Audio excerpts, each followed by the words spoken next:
Maya berusia 20 tahun ketika ia mulai benar-benar membenci cermin.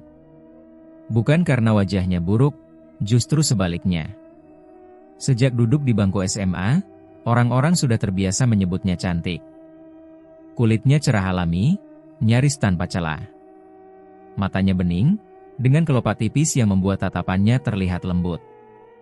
Rambut hitamnya jatuh lurus hingga punggung, seringkali hanya diikat seadanya, namun tetap membuat orang menoleh 2 kali. Di pasar, ibu-ibu menyapanya dengan senyum berlebihan. Di acara keluarga, namanya kerap disebut-sebut sebagai kembang desa. Bahkan guru-guru dulu sering memintanya maju ke depan kelas, entah untuk alasan apa, seolah kehadiran Maya saja sudah cukup membuat ruangan terasa lebih hidup. Namun pujian-pujian itu tidak pernah menetap lama di hatinya. Setiap kata manis hanya singgah sebentar, lalu berubah menjadi beban. Maya selalu merasa ada yang kurang. Selalu ada bagian dari dirinya yang terasa belum sempurna, belum layak untuk benar-benar dipuji. Saat orang mengatakan hidungnya mancung, ia justru fokus pada pori-pori di pipinya. Saat orang memuji senyumnya, ia malah menutup mulut, merasa giginya terlalu biasa.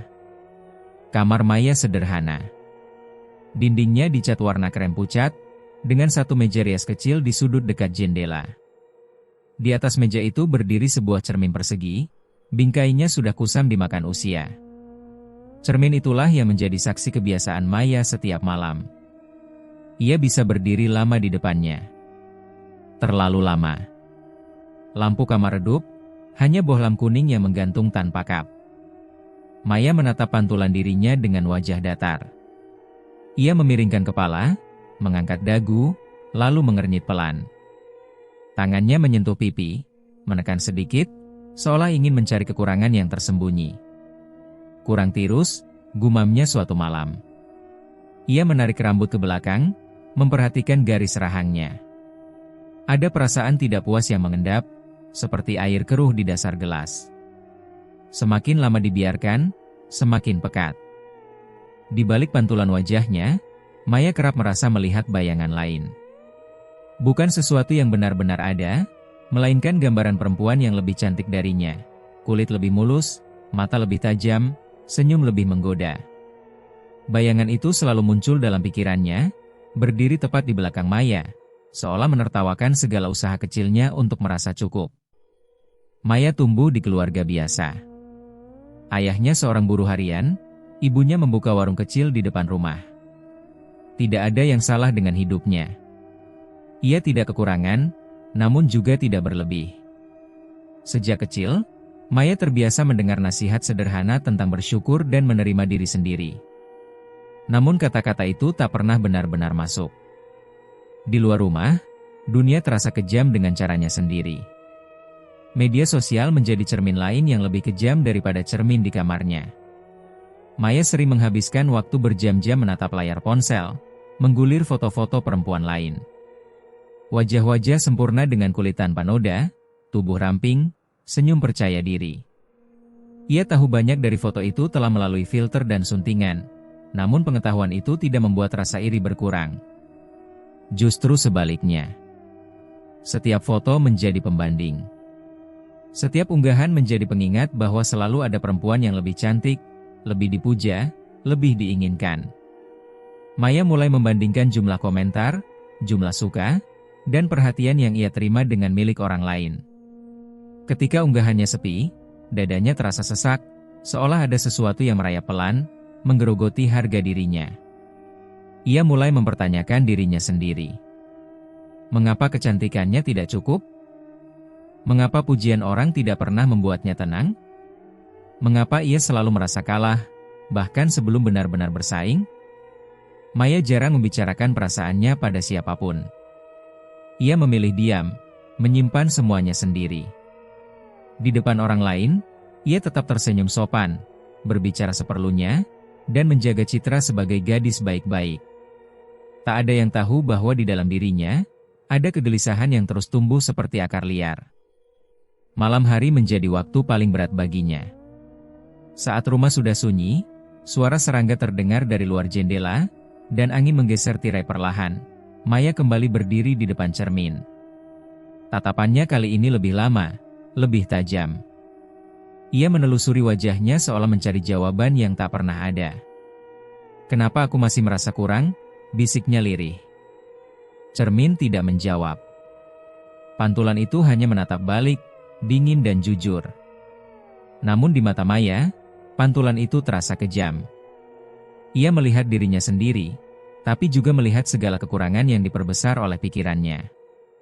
Rasa iri yang awalnya kecil kini tumbuh pelan, mengisi ruang-ruang kosong di hatinya. Rasa syukur yang seharusnya ia miliki perlahan terkikis. Ia tidak lagi bersyukur atas wajah yang diberikan kepadanya. Sebaliknya, ia merasa wajah itu adalah tanggung jawab, sesuatu yang harus dijaga, ditingkatkan, disempurnakan, apapun caranya. Maya menutup mata, menarik napas dalam-dalam. Ada perasaan tidak tenang yang sulit dijelaskan, seperti firasat samar yang belum berbentuk. Ia belum tahu kemana perasaan itu akan membawanya. Yang ia tahu, ia lelah merasa kurang. Dan di balik keheningan kamar, cermin itu tetap berdiri diam, menyimpan semua kegelisahan Maya, menunggu saat di mana ketidakpuasan itu akan menuntut jawaban yang lebih gelap. Warung kopi itu berdiri sendirian di pinggir jalan desa, beratapkan seng berkarat dan berdinding papan yang mulai lapuk. Lampunya redup, menggantung rendah di tengah ruangan, memantulkan cahaya kekuningan ke meja-meja kayu yang penuh bekas cangkir. Tempat itu jarang ramai, kecuali menjelang malam, ketika orang-orang singgah sekadar melepas penat. Maya duduk di sudut, memesan kopi hitam tanpa gula. Ia tidak terlalu suka kopi, tapi pahitnya terasa cocok dengan suasana hatinya akhir-akhir ini. Uap tipis mengepul dari cangkirnya, bercampur dengan aroma tanah basah setelah hujan sore. Ia datang bukan untuk mencari apa-apa. Setidaknya, itulah yang ia katakan pada dirinya sendiri. Beberapa perempuan desa duduk di meja sebelah. Percakapan mereka pelan, namun cukup jelas di telinga Maya. Awalnya hanya obrolan biasa, tentang harga bahan pokok, tentang tetangga yang menikah, tentang anak-anak yang merantau ke kota. Maya tak berniat mendengarkan, tapi satu kata membuatnya tersentak. "Susuk." Kata itu meluncur ringan, seolah tak mengandung apa-apa. Namun bagi Maya, kata itu seperti batu kecil yang dilempar ke air tenang di dalam dadanya. Riaknya cepat menyebar. Ia pura-pura sibuk dengan ponselnya, tapi pendengarannya menajam. Salah satu perempuan bercerita tentang kerabat jauh yang wajahnya selalu tampak segar meski usia tak lagi muda. Kulitnya tak pernah kusam, senyumnya selalu memikat. Tak ada yang tahu pasti rahasianya, tapi bisik-bisik di desa menyebut satu hal yang sama. "Susuk kecantikan." Katanya dipasang dari dulu, ujar perempuan itu, suaranya direndahkan. "Makanya awet." Maya menelan ludah. Jantungnya berdegup sedikit lebih cepat. Di ujung meja, duduk seorang perempuan tua yang sejak tadi diam. Rambutnya memutih seluruhnya, digelung sederhana di belakang kepala. Wajahnya keriput, namun matanya tajam, seperti menyimpan sesuatu yang tak mudah dibaca. Sejak Maya masuk, perempuan tua itu beberapa kali melirik ke arahnya. Tatapan itu membuat Maya gelisah. Ketika obrolan mulai mereda dan satu persatu pengunjung beranjak pulang, perempuan tua itu bangkit dan berjalan perlahan mendekati meja Maya. Langkahnya ringan, hampir tak terdengar di lantai kayu yang berderit. "Kopimu belum habis," katanya pelan. Maya mengangguk kaku. "Iya." Perempuan tua itu duduk tanpa diminta. Jarak mereka dekat, terlalu dekat untuk orang asing. Maya bisa mencium bau minyak kayu putih yang menyengat dari tubuhnya. "Kamu cantik," ucapnya tiba-tiba. Maya tersenyum tipis, senyum sopan yang sudah sering ia gunakan. "Terima kasih." Perempuan tua itu menggeleng pelan. Bukan cantik biasa. Tapi wajah seperti itu jarang puas dengan pujian. Kalimat itu menusuk lebih dalam dari yang Maya duga. Ia menatap perempuan tua itu, ingin menyangkal, namun lidahnya terasa keluh. "Kalau kamu datang ke tempat ini bukan cuma untuk minum kopi," lanjutnya, "berarti hatimu sedang gelisah." Maya meremas ujung bajunya. Ada dorongan aneh untuk berdiri dan pergi, tapi kakinya terasa berat. Perempuan tua itu mencondongkan tubuhnya sedikit, suaranya nyaris berbisik. Kecantikan bisa dijaga. Bisa dibuat abadi. Maya menahan napas. Cantikmu akan abadi, kata perempuan itu, matanya menatap lurus, tapi ada harga yang tak tertulis. Kalimat itu menggantung di udara. Maya ingin bertanya lebih jauh, namun perempuan tua itu sudah bangkit, meninggalkan secarik senyum yang sulit diartikan. Kalau kau benar-benar ingin, katanya sebelum pergi, malam Jumat Kliwon, datanglah ke ujung hutan bambu. Kau akan tahu kemana harus melangkah. Perempuan tua itu pergi begitu saja, menyisakan Maya dengan kopi yang sudah dingin dan pikiran yang berputar liar. Sepanjang perjalanan pulang, kata-kata itu terus terngiang. Maya mencoba meyakinkan dirinya bahwa itu hanya omong kosong, mitos desa yang dibesar-besarkan. Ia anak muda, hidup di zaman modern. Ia seharusnya tidak percaya pada hal-hal semacam itu. Namun setiap kali ia melewati cermin atau melihat pantulan wajahnya di kaca jendela, kegelisahan itu kembali. Ada dorongan halus, nyaris tak terasa, yang terus mendorongnya ke satu arah. Malam Jumat Kliwon datang dengan suasana yang berbeda. Langit gelap tanpa bintang, angin berembus pelan membawa suara dedaunan yang saling bergesekan. Maya berdiri di depan kamarnya, ragu untuk melangkah. Jantungnya berdebar, bukan karena takut semata, tapi karena perasaan campur aduk antara harap dan gelisah. Ia akhirnya melangkah. Ujung hutan bambu itu sunyi. Batang-batang bambu menjulang rapat, menciptakan lorong alami yang gelap. Cahaya bulan nyaris tak menembus sela-selanya. Maya berjalan perlahan, mengikuti instingnya, seolah ada sesuatu yang memandu. Di tengah hutan, berdiri sebuah gubuk kecil. Dindingnya dari anyaman bambu, pintunya terbuka setengah. Bau kemenyan menyambutnya, tebal dan menusuk hidung. Seorang lelaki tua duduk bersila di dalam. Rambutnya panjang, memutih, wajahnya dipenuhi garis-garis usia. Matanya tertutup, bibirnya bergerak pelan melafalkan sesuatu yang terdengar asing. Doa yang susunannya terasa terbalik, seperti dilawan dari arah yang seharusnya. Maya duduk di hadapannya tanpa diminta. Tangannya gemetar, namun ia menahannya di pangkuan. Ritual berlangsung dalam keheningan. Asap kemenyan berputar lambat, membentuk bayangan-bayangan aneh di dinding gubuk. Maya diminta menutup mata. Ia merasakan sentuhan dingin di wajahnya, lalu sensasi perih yang singkat, seperti gigitan semut, tapi lebih dalam. Jarum-jarum halus ditanamkan satu persatu. Maya menggigit bibirnya, menahan rasa yang sulit dijelaskan. Bukan sakit yang menyiksa, melainkan panas yang merambat pelan, seolah wajahnya sedang diukir dari dalam. Ketika ritual selesai, Maya membuka mata. Ia merasa ringan, hampir melayang. Lelaki tua itu hanya berkata satu kalimat sebelum memadamkan dupa. Jaga apa yang kau minta. Maya melangkah keluar dari hutan dengan napas terengah.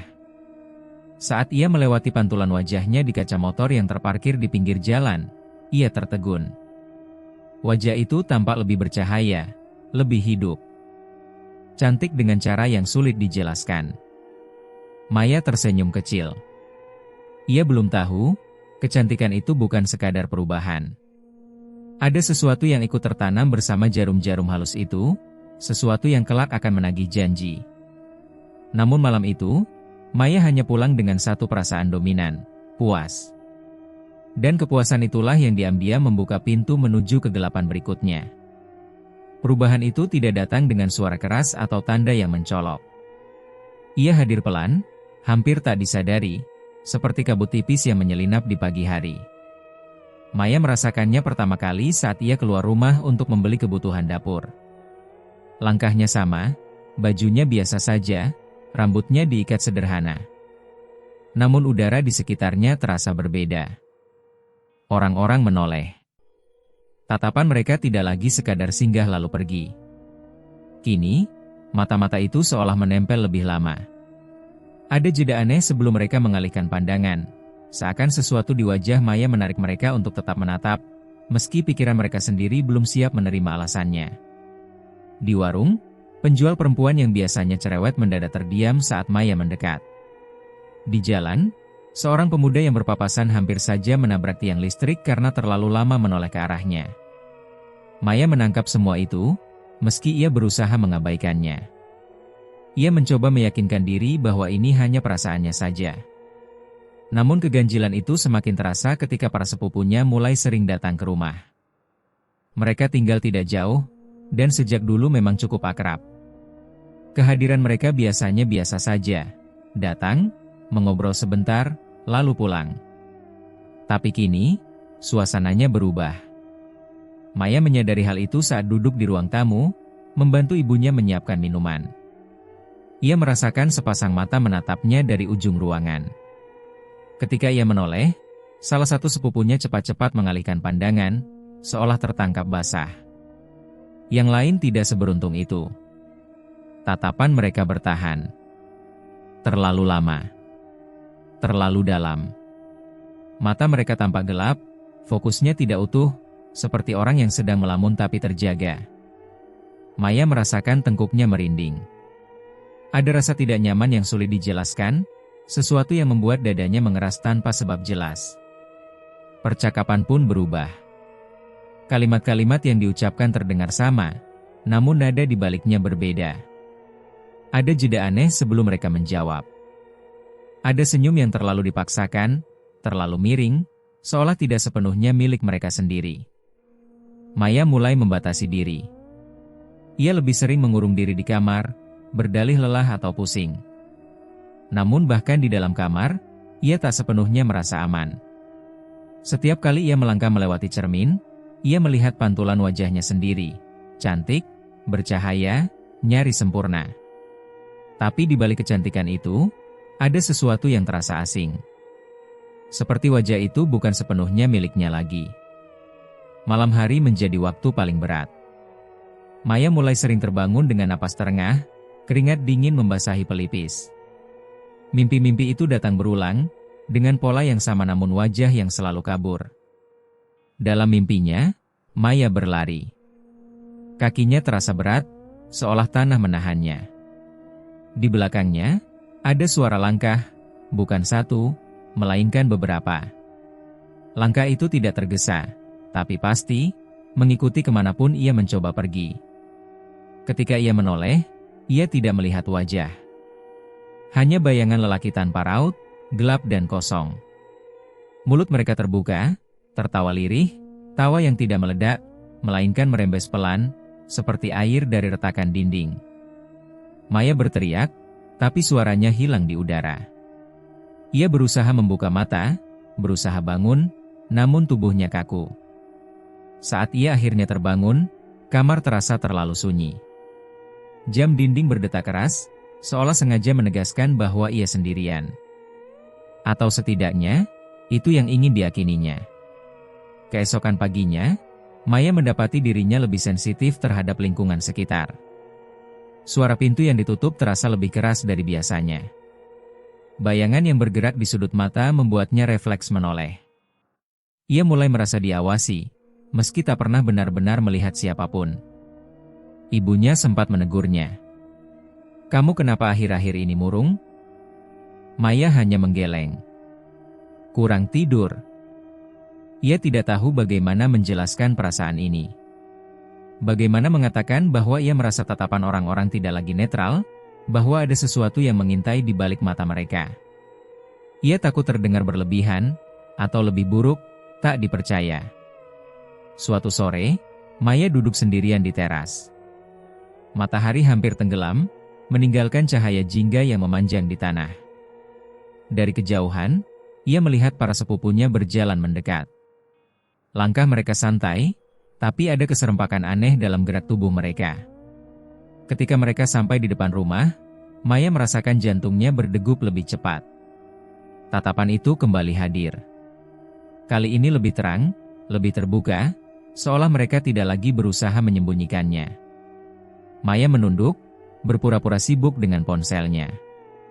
Namun ia bisa merasakan pandangan itu menelusuri wajahnya, rambutnya, bahkan caranya bernapas. Ada perasaan tercekik yang naik ke tenggorokan, membuatnya sulit menelan ludah. Saat mereka akhirnya pergi, Maya menghembuskan napas panjang, seperti baru saja keluar dari ruangan tanpa udara. Malam itu, ia kembali berdiri di depan cermin. Lampu kamar redup, membuat bayangan di belakangnya tampak lebih panjang. Maya menatap wajahnya sendiri, mencoba mencari apa yang berubah. Ini cuma perasaan, bisiknya pada pantulan itu. Namun pantulan itu tidak menjawab. Matanya tampak lebih berkilau dari biasanya, tapi bukan kilau yang menenangkan. Ada kesan dingin di sana, seperti sesuatu yang sedang mengamati dari balik kulitnya. Ketika Maya mematikan lampu dan berbaring, mimpi itu kembali datang. Kali ini, bayangan-bayangan itu berdiri lebih dekat. Tawa lirih mereka semakin jelas. Maya berlari, tapi jarak tak pernah bertambah. Bayangan itu selalu ada di belakangnya, seolah menunggu saat yang tepat. Saat ia terbangun, fajar belum menyingsing. Kamar masih gelap. Namun Maya merasakan sesuatu yang berbeda, bukan hanya ketakutan, melainkan firasat. Firasat bahwa apapun yang ditanamkan di wajahnya malam itu di hutan bambu, kini mulai menunjukkan pengaruhnya. Bukan dengan luka atau rasa sakit, melainkan dengan cara yang lebih halus. Mengubah tatapan. Mengubah niat. Mengubah batas. Dan Maya, meski belum sepenuhnya menyadarinya, sudah berada di tengah pusaran yang perlahan menutup jalan keluar. Hujan turun sejak sore, mula-mula rintik kecil yang memukul genting dengan suara ringan, lalu berubah menjadi deras tanpa jeda. Langit gelap lebih cepat dari biasanya, awan menggantung rendah seolah menekan atap rumah. Angin berembus kencang, membuat daun-daun pisang di samping rumah saling beradu, menimbulkan suara gesekan yang panjang dan tidak nyaman. Maya duduk sendirian di ruang tengah. Ibunya tertidur lebih awal karena kelelahan, ayahnya belum pulang dari luar desa. Rumah itu terasa lebih besar dari biasanya, terlalu sunyi, terlalu kosong. Lampu menyala redup, berkedip beberapa kali sebelum akhirnya mati total. Listrik padam. Kegelapan menyergap seketika. Maya terdiam, jantungnya berdetak keras. Ia sudah terbiasa dengan pemadaman listrik, namun malam itu berbeda. Hujan menutup semua suara lain, menciptakan dinding tebal yang memisahkan rumah dari dunia luar. Maya menyalakan ponselnya untuk penerangan. Cahaya layar memantul di dinding, membentuk bayangan-bayangan panjang yang bergerak setiap kali tangannya bergeser. Angin mendorong pintu dapur hingga berderit pelan, berulang, seperti keluhan yang tak selesai diucapkan. Ia berusaha menenangkan diri. Ini hanya malam hujan. Tidak lebih. Namun rasa gelisah yang sejak beberapa hari lalu menempel di dadanya kini membesar. Ada tekanan di wajahnya, bukan sakit, melainkan sensasi hangat yang berdenyut lembut, seolah sesuatu di balik kulitnya sedang terjaga. Langkah kaki terdengar dari luar. Maya menoleh. Awalnya samar, tertutup suara hujan. Lalu lebih jelas. Pintu depan diketuk pelan. Sekali. Dua kali. Maya ragu untuk menjawab. Jam dinding sudah menunjukkan larut malam. Ketukan itu diikuti suara yang ia kenal. Mei, ini aku. Suara sepupunya. Maya bangkit perlahan. Tangannya gemetar saat meraih gagang pintu. Ia membuka sedikit. Cahaya ponselnya menyorot wajah-wajah di depan, basah oleh hujan, samar oleh gelap. Bukan satu orang. Ada tiga. Malam-malam begini, tanya Maya lirih. Kenapa kesini? Mereka saling pandang sebentar sebelum salah satu tersenyum tipis. Senyum yang tidak sampai ke mata. Listrik padam di rumah. Mau numpang berteduh. Alasan itu terdengar masuk akal. Terlalu masuk akal. Maya ragu sejenak, lalu membuka pintu lebih lebar. Hujan semakin deras, angin menyelinap masuk membawa udara dingin dan bau tanah basah. Begitu pintu ditutup, suasana berubah. Tidak ada lagi obrolan ringan. Tidak ada tawa. Mereka berdiri terlalu dekat. Maya merasakan ruang di sekitarnya menyempit.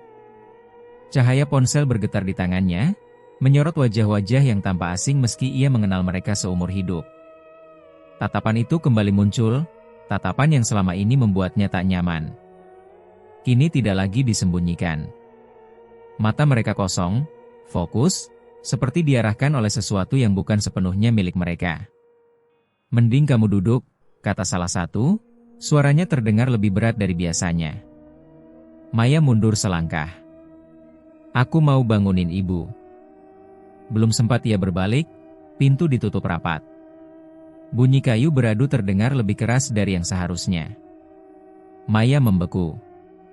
Ponselnya jatuh ke lantai, cahayanya memantul liar sebelum berhenti menghadap ke atas, menerangi langit-langit dengan sudut aneh.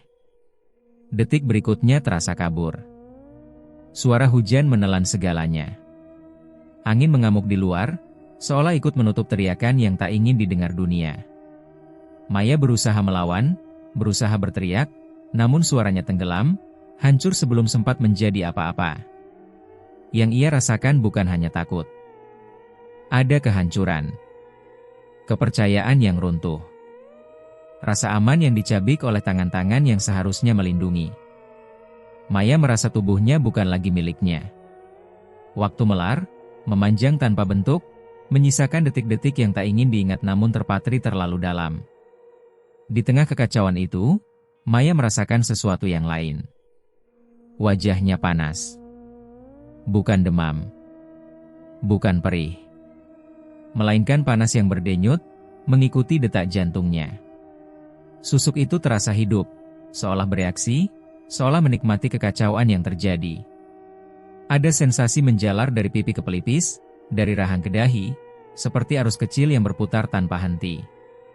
Ketika semuanya berakhir, hujan masih turun. Rumah kembali sunyi. Tidak ada suara selain air yang menghantam genting dan napas Maya yang tersengal. Ia tergeletak di lantai, tubuhnya gemetar, matanya menatap kosong ke arah langit-langit yang gelap. Ia tidak menangis. Air mata seolah lupa caranya keluar. Beberapa saat kemudian, ia berhasil bangkit tertatih. Kakinya lemah, kepalanya pening. Maya berjalan ke kamar, mengunci pintu, lalu duduk memeluk lutut di sudut ruangan. Ia menutup telinga, seolah bisa menghapus suara-suara yang masih menggema di kepalanya. Namun yang paling menyiksanya bukan ingatan itu, melainkan rasa hangat di wajahnya yang belum juga hilang. Ia meraba pipinya dengan jari gemetar. Denyut itu masih ada. Teratur. Seperti napas. Seperti detak jantung kedua yang tidak ia miliki sebelumnya. Maya teringat kata-kata dukun tua, "Jaga apa yang kau minta." Maya tertawa kecil. Tawa patah yang terdengar asing bahkan di telinganya sendiri. Malam itu, sesuatu di dalam dirinya benar-benar pecah. Bukan hanya kepercayaan pada orang lain, tetapi juga pada dirinya sendiri. Pada keputusan yang ia ambil. Pada kecantikan yang ia kejar tanpa memahami harga sebenarnya. Di luar, hujan perlahan mereda. Namun di dalam diri Maya, badai baru saja dimulai. Dan ia tahu, meski belum berani mengakuinya, malam ini tidak akan pernah benar-benar berakhir. Hari-hari setelah malam hujan itu berjalan seperti bayangan yang kehilangan bentuk. Pagi datang dan pergi tanpa benar-benar disadari Maya. Ia tetap bangun, tetap makan sekadarnya, tetap membantu ibunya di warung kecil depan rumah, namun semua itu dilakukan seperti mesin yang bergerak karena kebiasaan, bukan karena kehendak. Orang-orang mengatakan Maya masih cantik. Bahkan lebih cantik dari sebelumnya. Kulitnya tampak bersih, nyaris bercahaya. Wajahnya halus tanpa celah, seolah waktu enggan menyentuhnya. Namun siapapun yang menatap lebih lama akan menyadari satu hal yang janggal, matanya. Mata itu kosong. Tidak ada lagi kilau lembut yang dulu membuat orang merasa nyaman. Tatapan Maya kini datar, seperti genangan air yang terlalu lama tak terusik. Senyumnya jarang muncul, dan jikapun ada, hanya sebatas tarikan bibir yang tak pernah mencapai mata. Ibunya beberapa kali memperhatikan perubahan itu. "Kamu sakit?" Tanyanya suatu pagi. Maya menggeleng pelan. Tidak. Ia tidak tahu bagaimana menjelaskan bahwa yang rusak bukan tubuhnya, melainkan sesuatu yang jauh lebih dalam. Ada bagian dari dirinya yang tertinggal di malam itu, dan tidak pernah kembali. Maya mulai menghindari cermin. Namun cermin selalu menemukannya. Setiap kali ia tanpa sengaja melintas di depan meja rias, atau melihat pantulan dirinya di kaca jendela, jantungnya akan berdegup lebih cepat. Ia melihat wajahnya sendiri, cantik, utuh, namun terasa seperti milik orang lain. Ada jarak aneh antara dirinya dan pantulan itu, seolah mereka tidak lagi berada di sisi yang sama. Suatu malam, ia memberanikan diri berdiri di depan cermin kamar. Lampu dinyalakan redup, seperti biasa. Maya menatap wajahnya lama, mencoba mencari jejak dirinya yang dulu. Ia menyentuh pipi, meraba rahang, memastikan bahwa ia masih nyata. Lalu ia melihatnya. Di belakang pantulannya, berdiri 3 bayangan hitam. Tidak jelas wajahnya. Tidak jelas bentuknya. Namun Maya tahu, ia tahu, bahwa mereka adalah sosok yang sama yang menghuni mimpi-mimpinya. Bayangan itu tidak bergerak mendekat, hanya berdiri, terlalu dekat untuk diabaikan. Maya menahan napas. Bayangan itu mencondongkan kepala sedikit, seperti meniru gerakannya. Dari kegelapan, terdengar bisikan pelan, serempak, namun tidak benar-benar bersuara. Ini belum selesai. Maya memejamkan mata, tubuhnya gemetar. Ketika ia membukanya kembali, bayangan itu menghilang. Cermin hanya menampilkan dirinya sendiri. Namun bisikan itu tertinggal, mengendap di kepalanya, menolak pergi. Sejak saat itu, bisikan-bisikan kecil mulai muncul di waktu-waktu tak terduga. Saat Maya menyapu halaman, ia mendengar namanya dipanggil dari arah dapur kosong. Saat ia berbaring mencoba tidur, ada suara langkah samar di lorong rumah, padahal semua orang sudah terlelap. Ia tidak berani menceritakan semua itu kepada siapapun. Ia takut dianggap berhalusinasi, atau lebih buruk, dianggap gila. Maka ia memilih diam, memendam semuanya sendiri. Namun diam justru membuat suara-suara itu semakin jelas. Tubuh Maya pun mulai bereaksi. Setiap kali ia merasa tertekan, wajahnya kembali terasa hangat. Denyut kecil muncul di pipi dan pelipis, teratur, seperti nadi yang bukan miliknya. Kadang terasa seperti ada sesuatu yang bergerak di balik kulitnya. Sangat halus, namun cukup untuk membuat bulu kuduknya berdiri. Maya mulai bermimpi dengan mata terbuka. Saat duduk termenung, bayangan hitam itu muncul di sudut pandangannya.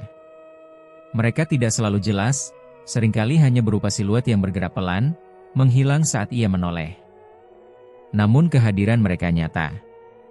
Terlalu nyata untuk diabaikan. Di dalam dirinya, luka batin yang ia coba tutup rapat justru membusuk. Ingatan malam itu kembali datang dalam potongan-potongan pendek, suara hujan, bau tanah basah, kegelapan yang menekan. Setiap ingatan datang, susuk itu berdenyut lebih kuat, seolah merespons penderitaannya. Maya mulai menyadari satu hal yang membuat dadanya semakin sesak. Kecantikannya tidak memudar. Justru sebaliknya. Di tengah kehancurannya, wajahnya tetap memesona. Orang-orang yang berpapasan dengannya masih menoleh. Ada yang memuji, ada yang berbisik, ada pula yang hanya memandang dengan tatapan kosong. Setiap tatapan terasa seperti sentuhan tak kasat mata yang membuat Maya ingin bersembunyi. Ia merasa wajah itu adalah kutukan. Sesuatu yang menarik perhatian, memancing niat-niat gelap, dan kini menolak membiarkannya pergi. Maya merasa terperangkap di dalam tubuhnya sendiri, dikurung oleh kecantikan yang dulu ia dambakan. Suatu malam, Maya duduk di lantai kamarnya, punggung bersandar pada ranjang. Lampu mati. Hanya cahaya bulan yang masuk melalui celah jendela. Ia memeluk lutut, menunduk, berusaha menenangkan napasnya yang tak beraturan. Berhenti, bisiknya. Entah kepada siapa. Namun bisikan itu kembali terdengar, lebih dekat dari sebelumnya. Bukan dari cermin, bukan dari sudut kamar, melainkan dari dalam kepalanya sendiri. Ini belum selesai. Maya menutup telinga, tapi suara itu tidak berasal dari luar. Ia merasakan panas di wajahnya meningkat, denyutnya semakin cepat. Susuk itu seperti hidup, seperti menagih sesuatu yang belum dibayar. Maya mulai mengerti, meski belum sepenuhnya menerima. Yang ditanam di wajahnya bukan sekadar alat pemikat. Ia adalah perjanjian yang tidak ia pahami. Dan kini, perjanjian itu mulai meminta balasan, perlahan, tanpa belas kasihan. Di tengah kesunyian malam, Maya menangis untuk pertama kalinya sejak hujan itu turun. Tangisnya pelan, nyaris tak bersuara. Air mata jatuh satu persatu, membasahi lantai dingin. Namun bahkan saat menangis, wajahnya tetap tanpa cahaya. Dan di balik kesedihannya, sesuatu terus tersenyum, menunggu waktunya tiba. Perubahan itu tidak dimulai dengan teriakan atau kematian mendadak. Ia datang perlahan, hampir tak terlihat, seperti racun yang meresap ke dalam darah tanpa gejala awal. Maya mengetahuinya bukan dari firasat atau bisikan, melainkan dari kabar yang beredar di antara keluarga. Salah satu sepupunya jatuh sakit. Awalnya hanya demam biasa, kata mereka. Badannya panas tinggi, tapi tidak ditemukan penyebab jelas. Obat dari puskesmas tidak banyak membantu. Panas itu turun sesaat, lalu kembali naik menjelang malam. Yang aneh, setiap kali demamnya memuncak, ia mengigau. Dalam igauannya, ia menyebut satu nama. Maya. Suara itu keluar lirih, patah-patah, seperti orang yang ketakutan. Ibunya yang berjaga di samping tempat tidur mengira itu hanya kebetulan. Namun malam berikutnya, sepupu lain mengalami hal serupa. Sakit kepala hebat, muntah tanpa sebab, lalu mengigau dengan pola yang sama. Nama Maya kembali disebut. Maya mendengar kabar itu dari bisik-bisik keluarga. Ia duduk diam, wajahnya tetap datar, namun di dalam dadanya ada sesuatu yang mengencang. Ia tidak merasa puas. Tidak pula lega. Yang ia rasakan justru dingin, seperti sedang berdiri di tepi sesuatu yang jauh lebih besar dari dirinya. Malam demi malam, kejadian itu berulang. Sepupu yang satu mengaku melihat Maya berdiri di sudut kamarnya. Wajahnya rusak, seperti retakan kaca, kulitnya mengelupas, dan dari mulutnya menetes darah hitam. Sosok itu tidak bergerak, hanya menatap dengan mata kosong yang terlalu dalam untuk ditatap balik. Dia cuma diam, kata sepupu itu sambil gemetar saat menceritakan pengalamannya. Tapi aku tidak bisa bergerak.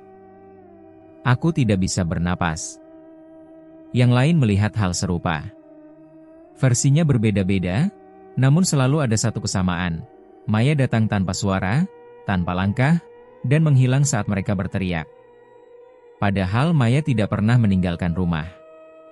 Ia lebih sering mengurung diri di kamar, duduk di tepi ranjang, memandangi lantai tanpa benar-benar melihat. Setiap kali mendengar kabar baru, wajahnya terasa hangat. Denyut kecil di pipi dan pelipis muncul lagi, lebih kuat dari sebelumnya, seperti detak yang merespon setiap cerita penderitaan itu. Maya mulai menyadari sesuatu yang membuatnya menggigil. Ia tidak mengendalikan apapun. Susuk itu bekerja sendiri. Ia bergerak tanpa perintah, tanpa niat sadar dari Maya.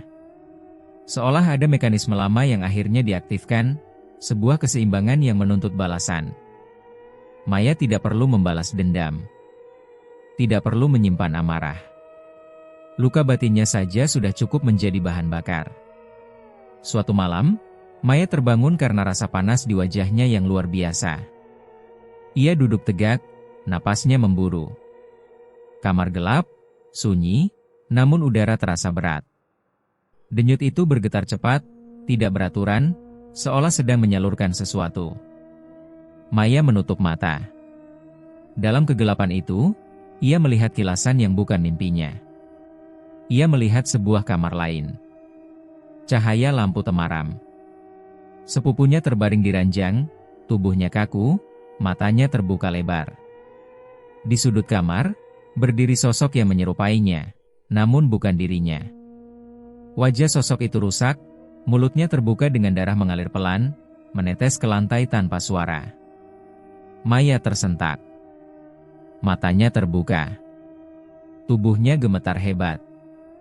Ia menyadari bahwa susuk itu bukan hanya memikat pandangan manusia, tetapi juga membuka jalan bagi sesuatu yang lebih gelap, sesuatu yang bergerak di antara mimpi dan nyata, antara rasa bersalah dan ketakutan. Keesokan harinya, kabar buruk datang lagi. Salah satu sepupunya ditemukan pingsan di kamar mandi. Tidak ada luka. Tidak ada tanda jatuh. Namun wajahnya pucat seperti mayat. Saat sadar, ia menangis tanpa suara, air matanya mengalir deras, tapi mulutnya tak mampu mengucapkan satu kata pun. Hanya satu kalimat yang akhirnya keluar, nyaris tak terdengar. Dia menatapku. Maya duduk di kamarnya saat mendengar kabar itu. Ia menatap cermin, berani untuk pertama kalinya setelah sekian lama. Pantulan wajahnya tampak tenang. Cantik. Utuh. Tidak ada darah. Tidak ada retakan. Namun di balik matanya, ada sesuatu yang berbeda. Ada jarak. Ada kehampaan. Ini bukan aku, bisiknya. Namun pantulan itu tersenyum tipis, senyum yang tidak ia buat. Maya memalingkan wajah, jantungnya berdegup kencang. Ia mulai memahami bahwa susuk itu tidak sekadar alat. Ia adalah perjanjian yang melibatkan banyak hal. Hasrat, dosa, dan luka yang dibiarkan membusuk. Setiap penderitaan sepupunya, setiap teror yang mereka alami, terasa seperti gema dari malam hujan itu. Bukan sebagai pembalasan yang memuaskan, melainkan sebagai pengingat bahwa apa yang rusak tidak bisa benar-benar dipulihkan. Maya tidak bersorak. Tidak pula merasa menang. Ia justru merasa semakin kosong. Di malam-malam berikutnya, bisikan itu kembali muncul. Tidak lagi 3 suara, melainkan satu, lebih dalam, lebih berat. Keseimbangan harus ditegakkan. Maya memeluk lutut di ranjangnya, tubuhnya meringkuk seperti ingin menghilang. Wajahnya kembali panas, denyutnya stabil, pasti, seperti detak jam yang menghitung waktu mundur. Ia tahu, meski belum tahu bagaimana caranya, bahwa ini belum selesai. Susuk yang ia tanam untuk dicintai kini bergerak sebagai alat pembalasan. Dan setiap balasan selalu memiliki ujung. Ujung yang tak bisa dihindari. Pagi itu datang dengan cara yang ganjil. Matahari terbit tanpa cahaya hangat, seolah hanya menjalankan kewajibannya saja. Udara desa terasa berat, lembab, dan sunyi. Tidak ada suara ayam berkokok yang biasanya memecah pagi. Bahkan angin pun seakan enggan berembus. Ibunya Maya adalah orang pertama yang menyadari ada sesuatu yang tidak beres. Pintu kamar Maya tertutup sejak malam.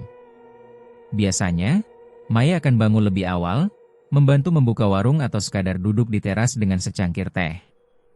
Namun pagi itu, tidak ada langkah kaki. Tidak ada suara. Hanya keheningan yang terasa terlalu panjang. Ibunya mengetuk pelan. Tidak ada jawaban. Ketukan diulang, kali ini lebih keras. Jantungnya mulai berdegup tak menentu. Dengan tangan gemetar, ia membuka pintu kamar Maya. Maya terbaring di ranjang, tubuhnya kaku, wajahnya menghadap ke langit-langit. Matanya terpejam, ekspresinya tenang, terlalu tenang, seperti orang yang akhirnya bisa beristirahat setelah kelelahan panjang. Kulitnya masih cerah, nyaris bercahaya, tanpa tanda luka atau perlawanan. Namun dari sudut bibirnya, sesuatu keluar. Jarum-jarum kecil. Tipis, berkarat, dan jumlahnya tak terhitung. Jarum itu berserakan di dada dan bantalnya, seolah dimuntahkan paksa dari dalam tubuhnya. Bau besi tua bercampur dengan aroma anyir yang sulit dijelaskan memenuhi kamar. Ibunya menjerit, suaranya memecah kesunyian pagi yang selama ini menahan napas. Kabar kematian Maya menyebar cepat. Warga berdatangan, berdiri berkelompok di depan rumah dengan wajah-wajah tegang. Tidak ada yang berani bicara terlalu keras. Banyak yang hanya berbisik, saling bertukar pandang, seolah takut kata-kata mereka didengar oleh sesuatu yang tak terlihat. "Susuknya keluar sendiri," kata seseorang lirih. "Sudah waktunya," sahut yang lain. Tidak ada yang berani menyentuh jarum-jarum itu. Bahkan saat jenazah Maya dimandikan, jarum-jarum kecil masih terus keluar, seolah tubuhnya sedang membersihkan sesuatu yang selama ini tertanam terlalu lama. Seorang sesepuh desa akhirnya diminta datang. Dengan wajah muram, ia hanya menggeleng pelan. "Itu bukan kematian biasa," katanya singkat. Pemakaman dilakukan sore harinya. Langit kembali mendung, meski hujan tak turun. Tanah kuburan terasa berat saat ditimbun, seolah enggan menutup tubuh Maya sepenuhnya. Ibunya menangis tanpa suara, air matanya jatuh satu persatu, sementara ayahnya berdiri kaku, menatap gundukan tanah dengan mata kosong. Tidak ada doa yang terasa cukup. Tidak ada kata penyesalan yang bisa diucapkan tepat waktu. Kamar Maya dibiarkan tertutup selama beberapa hari. Tidak ada yang berani masuk. Cermin di meja riasnya masih berdiri di tempat yang sama, permukaannya buram oleh debu dan sidik jari lama. Hingga suatu malam, terdengar suara krek pelan dari dalam kamar. Keesokan paginya, cermin itu retak. Bukan retakan biasa. Garisnya memanjang dari sudut atas hingga ke tengah, membelah pantulan seperti luka yang disengaja. Tidak ada yang memindahkan cermin. Tidak ada yang menjatuhkannya. Namun retakan itu nyata. Malam berikutnya, retakan bertambah.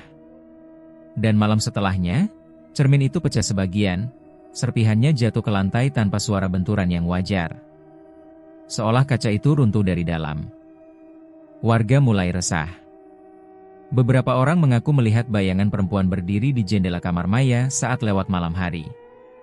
Rambutnya panjang, wajahnya pucat, matanya menatap lurus tanpa ekspresi. Namun ketika didekati, jendela itu kosong.